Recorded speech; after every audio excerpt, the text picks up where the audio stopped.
I'm Mark Henry. Is everybody ready? I'm Mark Henry. I am the county judge of Galveston County, Texas. I'm the chief elected official in Galveston County. We are unfortunately all here today because of a tragic event that occurred this morning at Santa Fe High School. Fortunately for us, we did have a rapid response from a lot of state and U.S. leaders. They're down here now. We've spent a little bit of time briefing Governor, Lieutenant Governor, Senator Cruz, and other elected officials on the events that happened this morning. At this time, I will pass it off to Governor Abbott. Well, Judge, first I want to thank you for your tireless efforts over the past few hours to help your county respond to this.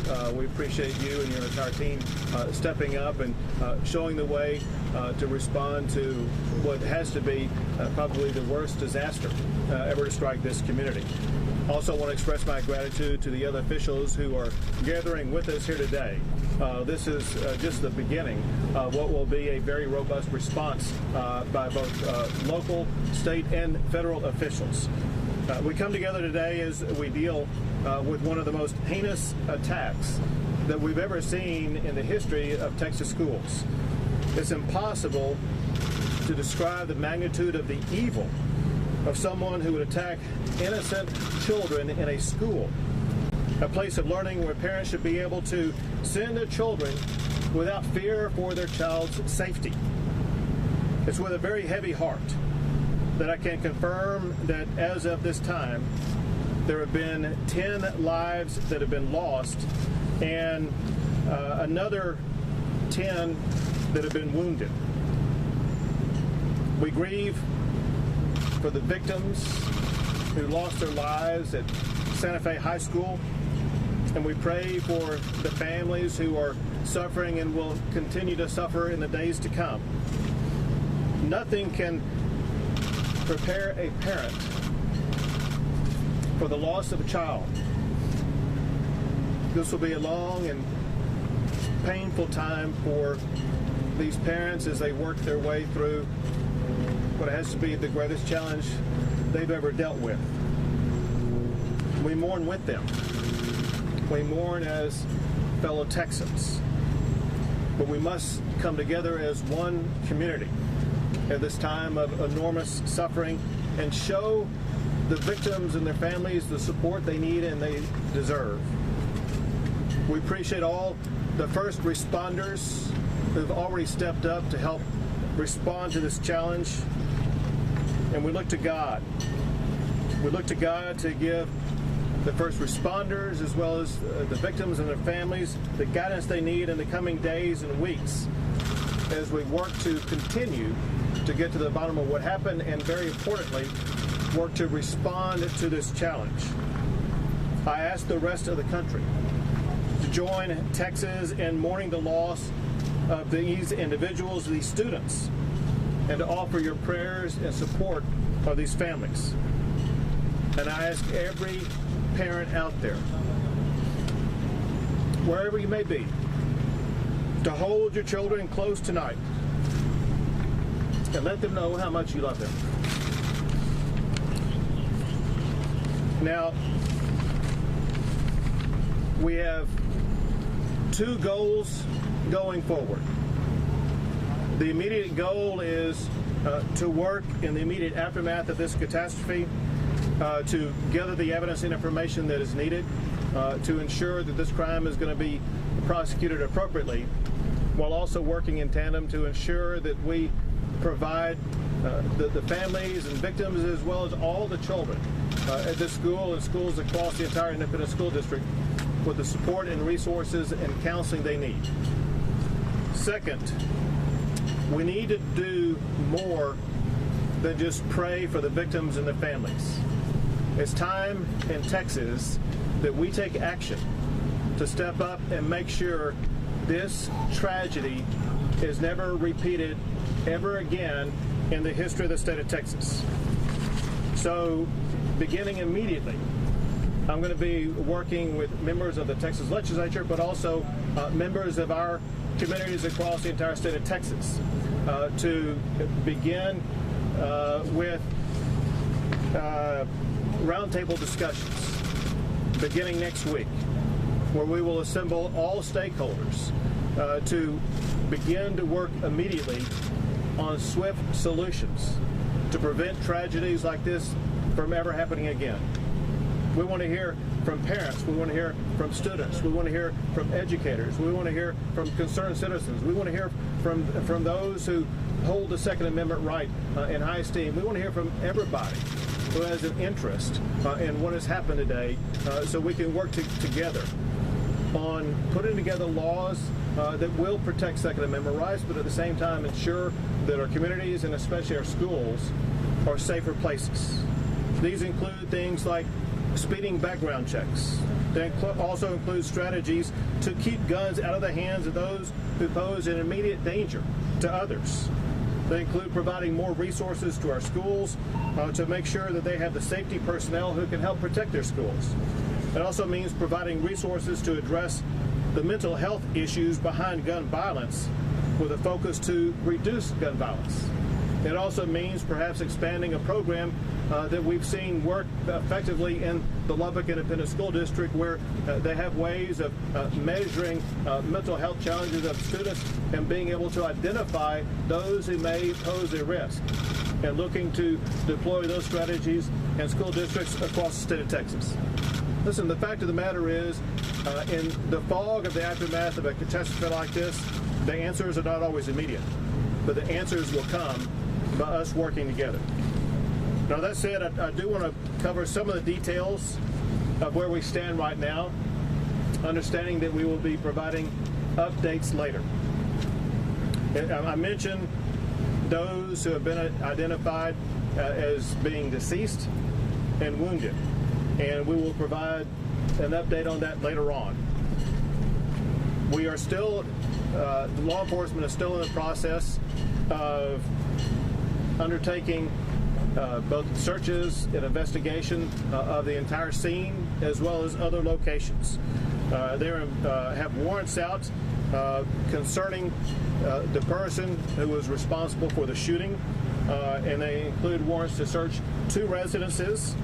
The reason why there is some slowness in being able to undertake these searches is because of the potential for explosive devices to be found in these residences, as they want to make sure they're able to enter them without anybody being harmed. One reason why there is concern about explosive devices is that various different kinds of explosive devices have already been detected. One was a CO2 device, another was a Molotov cocktail, and there are various other types of explosive devices that have been identified both in a home as well as in a vehicle. There's also a search warrant out for the vehicle of the shooter, but again, care and caution is being undertaken to make sure that entry is not made into that vehicle in a way that could pose harm to the people who are trying to enter into it. We also know information already that the shooter has information contained in journals on his computer and his cell phone that he said that not only did he want to commit the shooting, but he wanted to commit suicide after the shooting.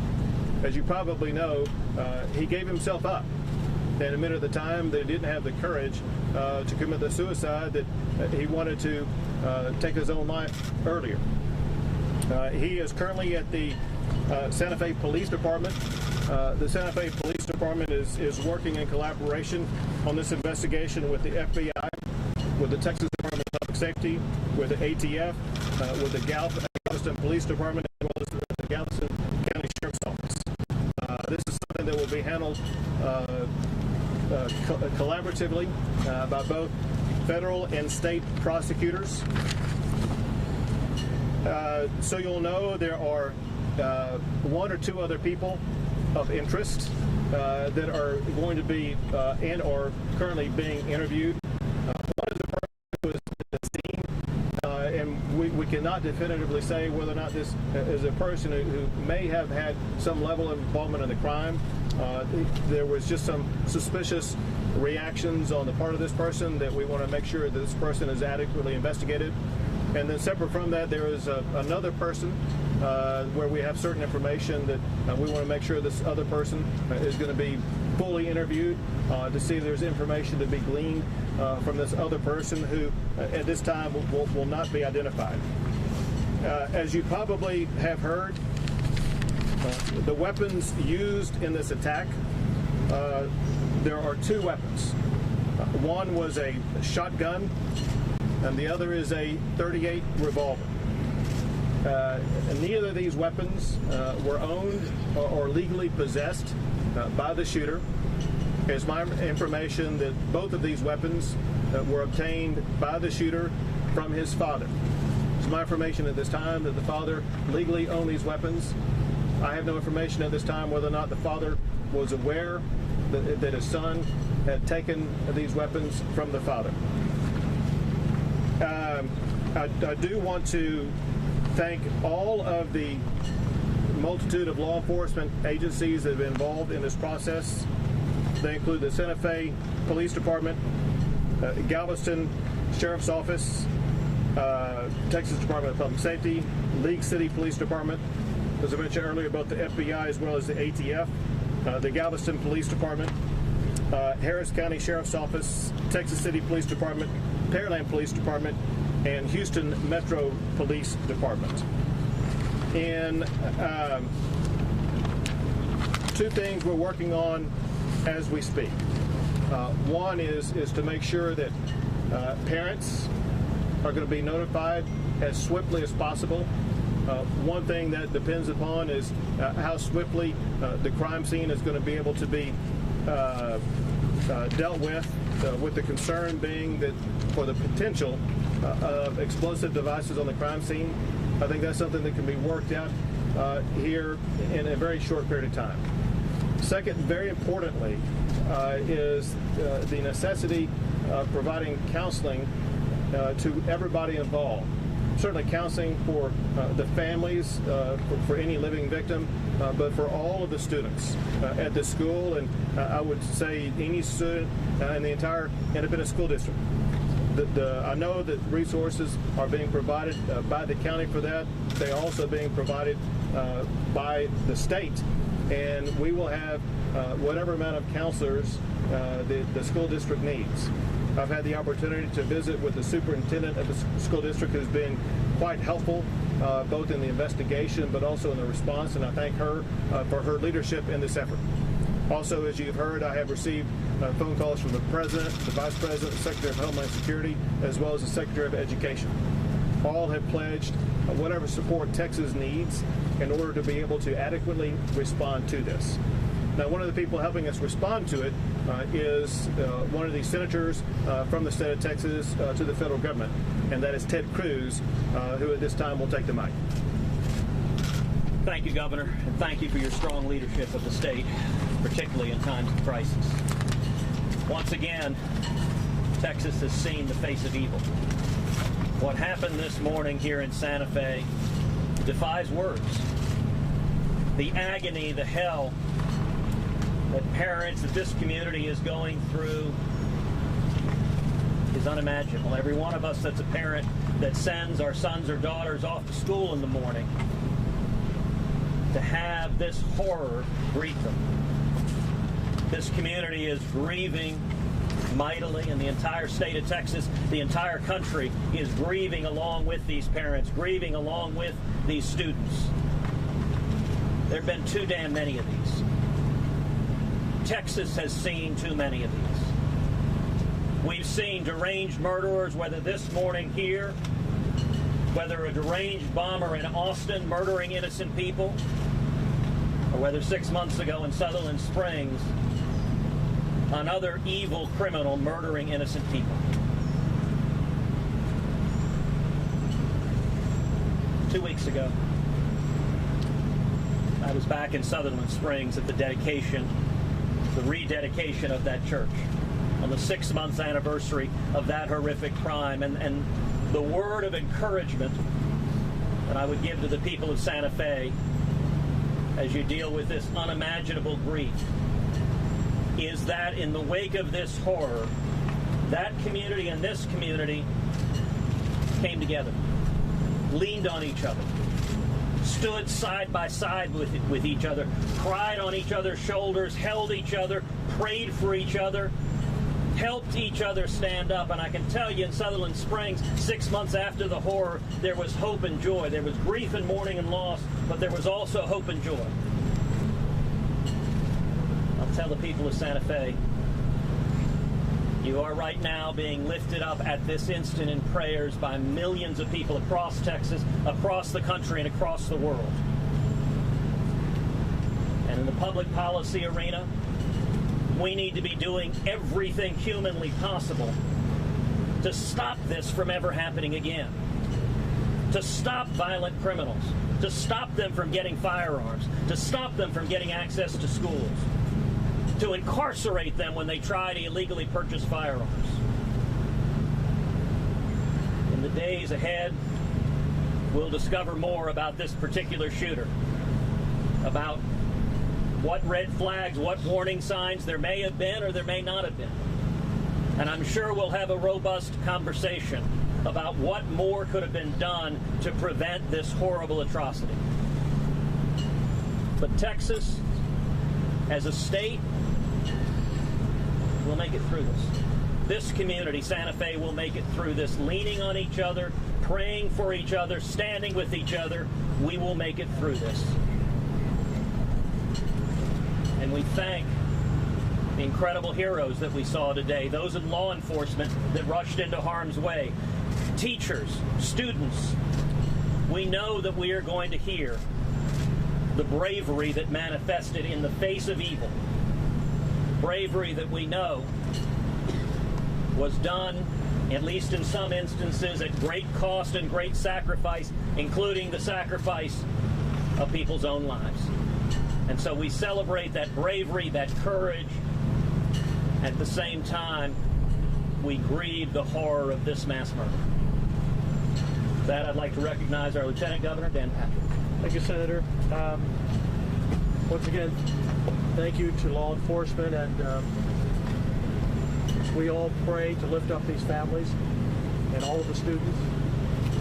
What can we do now? One, if you're a parent and you own guns, lock your guns safely away. Your children should not be able, or anyone else, to get your legally owned guns. It's a serious issue. It's one big step that we can take. Number two, this school, Santa Fe School District, was actually one of 186 schools that received a safety award for going through a program that the state administered out of over 1,000 school districts. Dr. Wall and her staff had done everything that they could to protect these students. There were 2 officers assigned to this school, plus a roving officer. The chief was on his way to the school when the first shots were fired. In fact, it was the chief who was able, we understand, to pull back the one officer when he was shot, deploying to safety and return fire. We may have to look at the design of our schools moving forward and retrofitting schools that are already built. And what I mean by that is there are too many entrances and too many exits to our over 8,000 campuses in Texas. Over 8,000 campuses. There aren't enough people to put a guard at every entrance and exit. You would be talking 25, 30, 40,000 people. But if we can protect a large office building or a courthouse or any major facility, maybe we need to look at limiting the entrance and the exits into our schools so that we can have law enforcement looking at the people who come in 1 or 2 entrances. The schools may have to have their start day. Not all students show up at once so that we don't have every student, there are 1,400 students at this school, trying to get in the door at once. We're going to have to be creative. We're going to have to think out of the box. Because from what we know, this student walked in today with a long coat and a shotgun under his coat. It's 90 degrees. Had there been one single entrance possibly for every student, maybe he would have been stopped. Now that will take a lot of work and a lot of money, but we need to do the work and do the money to protect the children the best we can. In other words, we need to harden our schools and make them safer. And that's just one of many answers, and that's why the governor's calling for the roundtable to discuss every option. But this is not acceptable in the state of Texas or in this country. This must end, and we must do everything we can. We can't protect every parking lot and every stadium and every building, but we can sure do better. And as a nation, we should look at the design of these schools that right now let people who are evil come onto the campus and take innocent lives. The legislature will work side by side with the governor. We will act, working with the federal government. We will act to do everything we can that this never, ever happens again in Texas. And now, our Colonel Steve McCraw from State Police, Department of Public Safety. Colonel. Thank you, Governor. I just want to underscore some of the points that the governor made. First and foremost is that when you get these calls, every police officer, no matter where you are, has to immediately engage the active shooter, period. There's no alternative, because every second means someone else is going to die. In this situation, you had that. And the brave officers, independent school district here in Santa Fe, stepped up to the plate, engaged. One's in critical condition right now. The other one, the chief, got there on scene, was able to rescue his officer. And a Texas State trooper also engaged the subject. And we know that because they were willing to run into that building, engage them right now, the other lives can be saved. That's absolutely important. And in terms of the investigation, I'm going to defer to the special agent in charge of the FBI in terms of going up. But I can tell you this, everything that can be done is going to be done, and it's done at the local, state, and federal level. We're all partners. We'll get to the bottom of this in terms of motivation. But we do have a statement from the subject right now. That's important. Again, the subject's alive. That helps to identify motive, which is important. And going forward, we'll continue to investigate. Good afternoon. My name is Perry Turner, Special Agent in charge of the Houston FBI office. And I want to say my heart, thoughts, and prayers go out to the Santa Fe community. This is truly a tragedy. I would like to thank our federal, state, and local partners who are working this investigation jointly with us. It is a joint effort. Every resource is being used to bring this matter to a successful conclusion. We are still in the process of gathering evidence, of conducting several interviews, doing several search warrants. So this investigation is still pending and ongoing. As far as information, once we receive the information, we release the information to you in a very timely manner. Because the investigation is still ongoing, we are still in need of more information. We're still gathering it. So anyone with photos, videos, or information on their phones, please take them to our FBI Texas City office. The address is 600 Gulf Freeway, Suite 211 in Texas City. And also anybody with additional information, please call 1-800-CALL-FBI. That's 1-800-CALL-FBI. Thank you for your help. Just stay here. Okay. Once again, we want to thank the heroes of law enforcement who stepped forward to respond to and confront the shooter. Their action probably ensured that more lives were not lost.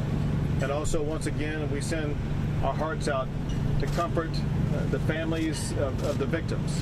And we want to ensure those families, as well as every person across the entire state of Texas, that we as leaders of this state view what happened today as unacceptable, and we're going to be striving to find strategies that will prevent actions like this from ever happening again. We'll be happy to take a few questions. Governor Abbott, who's on your dream team? Who do you want at that round table come Monday morning? Very, very importantly, we need to have people participating in this roundtable who will bring a diversity of ideas, strategies, thoughts, and concerns. I would like to see 2 members from the Texas Senate, 2 members from the Texas House. From the legislative side, it's also important to have families, victims, educators, but also understanding this doesn't just happen in school, it happens elsewhere. So we want to see others who were impacted by shootings like this. It'd be great to have some people who were victims of Sutherland Springs there, for example, as well as concerned parents. but also it's very important to have those who believe in making sure that gun rights are protected. So we want to have everybody who brings every perspective so that we can find the right strategies that will actually work. Any specific legislators? That will be up for the Lieutenant Governor to decide and for the Speaker to decide for their respective bodies. Governor, legislatively, if you could propose something right now, what would it be? Interestingly, I had prepared a policy paper that I was going to be rolling out next week addressing gun safety in the state of Texas. And I ticked off a few of those policy proposals in general. But they do include some things that actually would not be relevant to what happened today. But they do include speeding background checks. They do include strategies to keep guns out of the hands of those who pose an immediate danger to others. They do include providing more resources to schools to have safety personnel that are needed to respond, but also what you might call hardening of schools.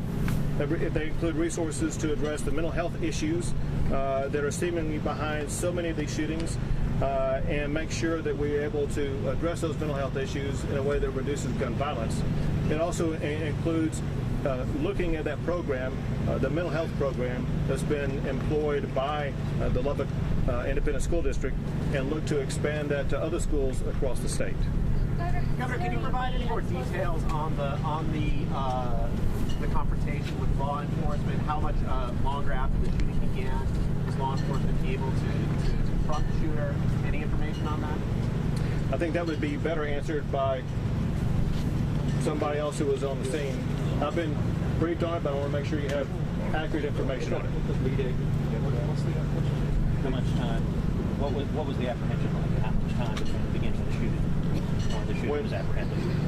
When we know officers were at the school at the time. You can come on up. Come on up right here.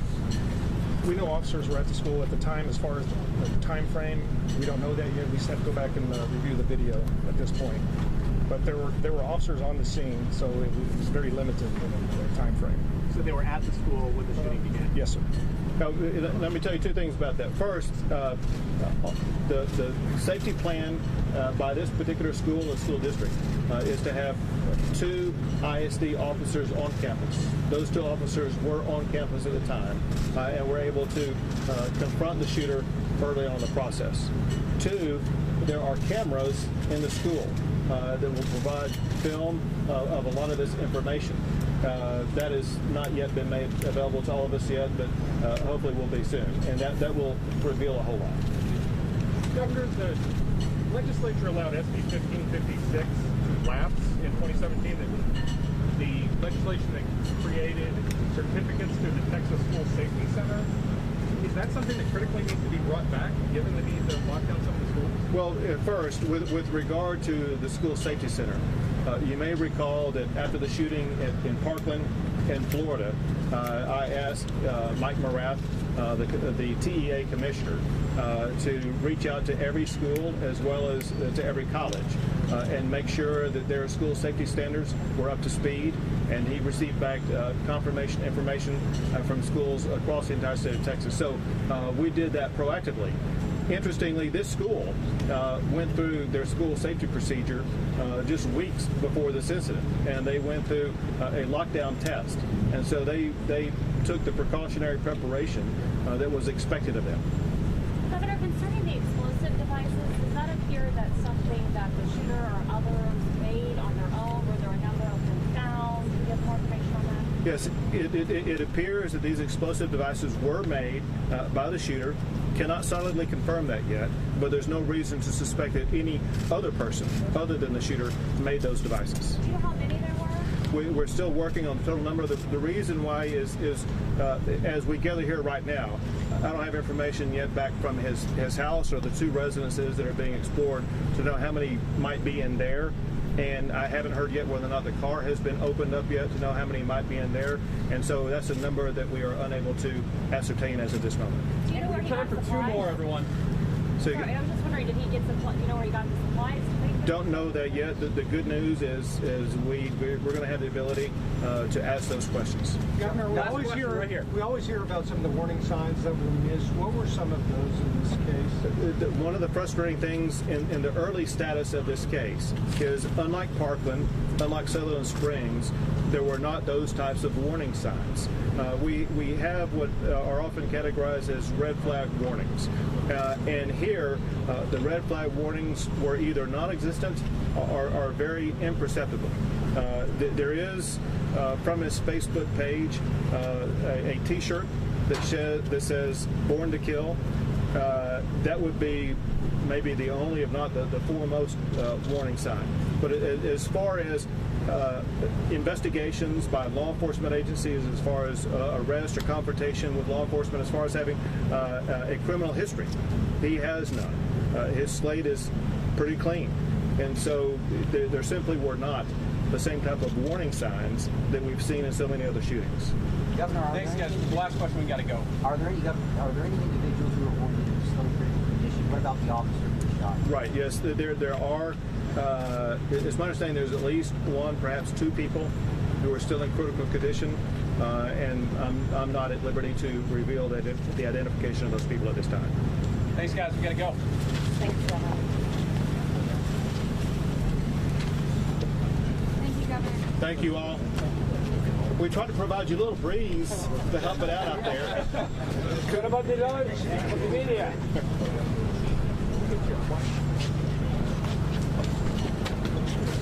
Any additional information regarding the criminal investigation will now come from the FBI Houston Field Office Twitter account. That's at FBI Houston.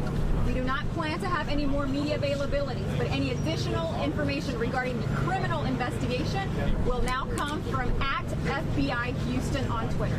Thank you, guys. Will there be another school district talk? There's no plans, one for now. Okay. But that'll all be updated on Twitter. Yeah, thank you, guys. I cannot make that confirmation at this time. And names of the And how will the eyes be?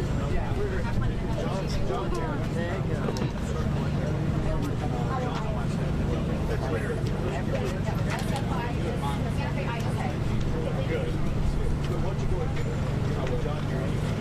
I'll get it. Okay, I'll coordinate.